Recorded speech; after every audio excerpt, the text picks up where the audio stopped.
Hi everyone, welcome to our 20th development diary. Today I'm going to talk a bit about a side-scrolling section that we've got in the game. In the demo we've got so far, we've got a little side-scrolling segment.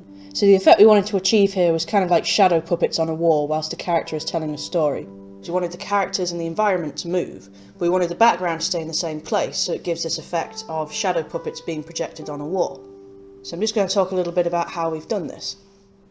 So I've got a little test scene set up here that sort of demonstrates how this is working. So what I've got is a plane with a wood texture on, which I'm projecting all the shadows onto, and then I've got the environment, which the characters are running around on, attached to a parent object. And what's actually happening here is that the background, so the plane with the wood texture on it, actually isn't moving at all. The thing that's moving is this parent object with the environment attached to it.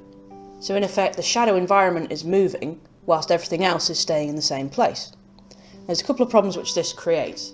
One of them being that since the player-controlled character moves independently of the background, if the background stays still and the player is allowed to move the character will just run off screen. And we obviously don't want that, so the way that we've avoided that happening is there's a section in the code which tells the player character when they're near the edge of the screen. And what happens then is the player character stops moving in space but continues playing their running animation. So what happens then is it means that the wood background and the player-controlled character are both stationary, but the environment is moving around them.